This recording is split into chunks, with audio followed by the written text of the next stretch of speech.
ஒரு விரல் புரட்சியில் நாம் அடுத்ததாக பார்க்க இருக்கக்கூடியது திருப்பூர் நாடாளுமன்ற தொகுதியுடைய கள நிலவரம். திருப்பூர் வடக்கு, திருப்பூர் தெற்கு, பெருந்துறை, பவானி, அந்தியூர், கோபிச்செட்டிப்பாளையம் என 6 சட்டமன்ற தொகுதிகளை கொண்ட திருப்பூர் நாடாளுமன்ற தொகுதியில் திருப்பூர் வடக்கு, திருப்பூர் தெற்கு தொகுதி மட்டுமே திருப்பூர் மாவட்டத்தில் இருக்கிறது. மற்ற 4 சட்டமன்ற தொகுதிகளும் ஈரோடு மாவட்டத்தில் இருக்கின்றன.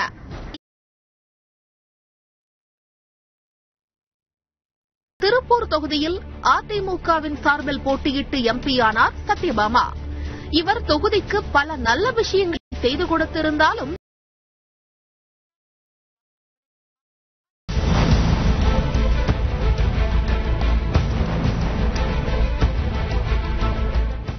அந்த திருப்பூர் நாடாளுமன்ற தொகுதியுடைய நாடாளுமன்ற உறுப்பினர் சத்யபாமா அவர்கள் என்ன செய்திருக்கிறார் தொகுதிக்கு?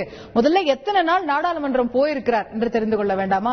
அவருடைய வருகை பதிவு என்று பார்த்தால் 87% தேசிய சராசரி, தமிழக சராசரியை விட மிக அதிகமாகவே நாடாளுமன்றம் சென்றிருக்கிறார். கிட்டத்தட்ட 90% தொற்றுக்கக்கூடிய ஒரு எம்பி தமிழகத்தில் அப்படிங்கறத பார்க்கிறோம். அடுத்ததாக எத்தனை விவாதங்களில் பங்கேற்றார் அப்படின்னு பார்த்தா 137 விவாதங்களில் பங்கேற்றிருக்கிறார். நாம பார்க்கிறோம் தேசிய சராசரி தமிழக சராசரியை விட மிக அதிகமாகவே பங்கேற்றிருக்கிறார். முக்கியமான தொகுதி சார்ந்த பல பிரச்சனைகள் பற்றியும் இந்த விவாதங்களில் எழுப்பியிருக்கிறார். முக்கியமா தமிழ்நாட்டுக்கு எய்ம்ஸ் மருத்துவமனை பெருந்துறைக்கு வரணும் அப்படிங்கிற கோரிக்கையை அவர் வைத்திருக்கிறார். ஆனால் அது மதுரைக்கு போயிருக்கிறது தற்போது அப்படிங்கறத பார்க்கிறோம். அதே போல திருப்பூர் சாயப்பட்டறைகளுக்கான சுத்திகரிப்பு செய்வதற்காக ஒரு ஸ்பெஷல் பேக்கேஜ், அதற்கான நிதி ஒதுக்கீடு செய்யணும், அங்க சுத்திகரிப்பு நிலையங்கள் அதிகப்படுத்த வேண்டும் அப்படின்னு பின்னலாடை வாரியம் ஒன்று, அந்த நிட்வேர் போர்டு அப்படிங்கிறது திருப்பூர்ல வரணும்னு நீண்ட நாட்களாக அங்க இருக்கக்கூடிய கோரிக்கையை ஒரு விவாதத்தில் பிரதிபலித்திருக்கிறார். திருப்பூர்ல இஎஸ்ஐ மருத்துவமனை வேண்டும் என்பதையும் கேட்டிருக்கிறார். இது தவிர மற்ற பல தமிழகம் சார்ந்த ஒட்டுமொத்த திட்டங்கள், ஒட்டுமொத்த தமிழகத்தினுடைய கோரிக்கைகள் பற்றியும் பேசியிருக்கிறாங்க. மேகதாது பிரச்சனை பற்றி, நீட் தேர்வுக்கு விலக்கு அளிக்கக்கூடிய பிரச்சனை பற்றி, டெல்டாவில் இருக்கக்கூடிய மீத்தேன் பிரச்சனை பற்றி, அதே போல ஆதார் மூலமாக மானியங்கள் வழங்கப்படும் போது என்னென்ன பாதிப்புகள் ஏற்படுகின்றன இது பற்றி, இந்த மாதிரி பொது பிரச்சனைகளிலும் நிறைய சத்யபாமா அவர்கள் விவாதங்களில் பங்கேற்றிருக்கிறார் அப்படிங்கறத பார்க்கிறோம். எத்தனை கேள்விகள் கேட்டிருக்கிறார்னு அடுத்த கட்டமா நம்ம பார்த்தோமானால் 455 கேள்விகள். எவ்வளவு தொகுதி மேம்பாட்டு நிதியிலிருந்து செலவு செஞ்சாங்க அப்படின்னு பார்க்கும்போது பரிந்துரை செய்திருப்பது சரியாக ஒரு 25 கோடி, 25.6 கோடிக்கு பரிந்துரை செஞ்சிருக்காங்க. அதுல முடிக்கப்பட்டிருப்பது, செலவு செய்யப்பட்டிருக்கக்கூடிய தொகை அப்படின்னு பார்த்தா 20 கோடி செலவு செய்யப்பட்டிருக்கிறது அப்படிங்கறத பார்க்கிறோம். இதுதான் திருப்பூர் நாடாளுமன்ற உறுப்பினருடைய செயல்பாடு. ஒரு சிறிய இடைவேளை தற்போது எடுக்க இருக்கின்றோம். இடைவேளைக்கு பிறகு சத்யபாமா அவர்களே நம்மிடம் தெரிவிக்க இருக்கிறார் வேறு என்னவெல்லாம் அவர் திருப்பூருக்கு செய்திருக்கிறார் என்று. தொடர்ந்து இணைந்திருக்கு. ஒருவிரல் புரட்சி நிகழ்ச்சியில திருப்பூர் நாடாளுமன்ற தொகுதி பற்றி விரிவாக பார்த்து வருகின்றோம். திருப்பூர் மக்கள் என்ன சொல்கிறார்கள்? அவர்களுடைய எம்பி சத்யபாமா அவர்கள் கொடுத்த வாக்குறுதிகளை நிறைவேற்றினாரா? சரியாக பணியாற்றி இருக்கிறாரா இல்லையா? மக்கள் சொல்வதை கேட்போம்.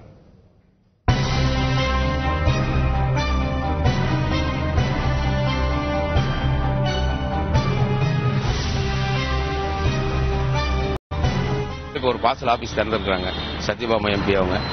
அவங்க வருகை பதிவேடுலாம் நல்லா இருக்கு. இந்த எம்பி பத்தி சொல்லணும்னா எதா இருந்தாலும் காது கொடுத்து கேட்பாங்க. எனக்கு அதுவே ஒரு சந்தோஷமா இருக்குன்னு வச்சுங்களேன்.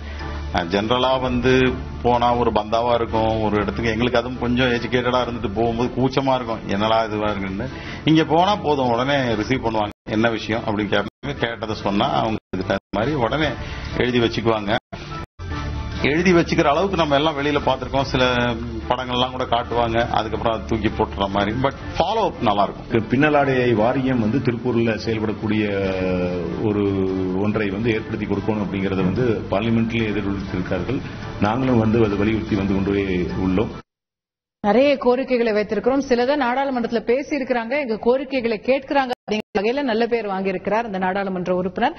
மக்கள் சொன்னதை பார்த்தோம். தற்போது சத்யபாமா அவர்கள் என்ன சொல்கிறார்? இந்த தொகுதிக்கு அவர் செய்திருப்பது என்ன? அவர் வாயாலேயே கேட்போம்.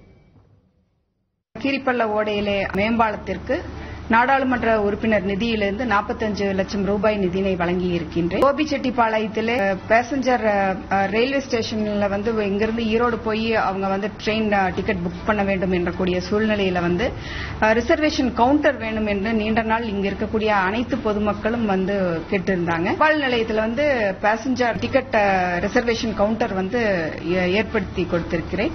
அதே போல கோபிச்செட்டிப்பாளையத்தில் மிகவும் முக்கியமான ஒரு இடம் கொடிவேரி அணை. இந்த கொடிவேரி அணை என்பது இங்கு இருக்கக்கூடிய சுற்று வட்டாரத்தில் இருக்கக்கூடியவர்களுக்கெல்லாம் ஒரு சுற்றுலா தலமாக இன்றைய தினம் விளங்கிக் கொண்டிருக்கிறது. இந்த சுற்றுலா தலத்திலே வரக்கூடிய பொதுமக்களின் வசதிக்காக பியூட்டிபிகேஷனுக்காக என்னுடைய நாடாளுமன்ற நிதியில இருந்து 80 லட்சம் ரூபாய் நிதியினை ஒதுக்கி உள்ளேன்.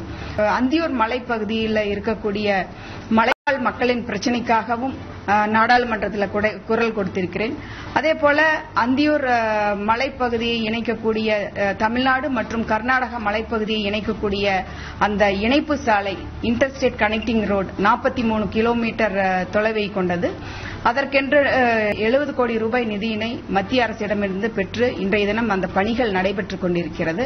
பவானியை எடுத்துக்கொண்டால் பவானியிலே ஜமக்கால தொழில் என்பது மிகவும் அங்கே இருக்கக்கூடிய நிறைய நெசவாளர்கள் அங்கே இருக்கக்கூடிய ஒரு பகுதி பவானி சட்டமன்ற தொகுதி ஆனது. அங்கே ஜிஎஸ்டிக்கு பின்பாக பவானியிலே ஜமக்கால தொழிலில் ஈடுபட்டு இருந்தக்கூடிய அந்த நெசவாளர்கள் எல்லாம் கோரிக்கையாக என்னிடத்திலே இந்த ஜிஎஸ்டி வரியினை விலக்கு அளிக்க வேண்டும் என்று வலியுறுத்தினார்கள். மத்திய நிதி அமைச்சரிடத்திலே சென்று அந்த கோரிக்கையை எடுத்து கூறினேன். ஜமக்கால வரி விதிப்பில் 12% 5% குறைக்கப்பெற்றுள்ளேன். பெருந்துறை சட்டமன்ற தொகுதியை எடுத்துக்கொண்டால் அங்க மிக முக்கியமாக ஐஆர்டிடி மெடிக்கல் காலேஜ் அங்கே அமைந்திருக்கிறது. எய்ம்ஸ் மருத்துவமனை அமைய வேண்டும் என்று நாடாளுமன்றத்தில் தொடர்ச்சியாக வலியுறுத்தியிருந்தேன். எய்ம்ஸ் வலியுறுத்தியிருந்தார்கள், மற்ற பல விஷயங்களையும் செய்திருந்தார்கள். ஜிஎஸ்டி ஜமக்காலத்துக்கு வரி விதிப்பு விகிதத்தை குறைத்து கொடுத்திருக்கிறேன் என்று சொல்லியிருக்கிறார். அவருடைய தரப்பு வாதங்களாக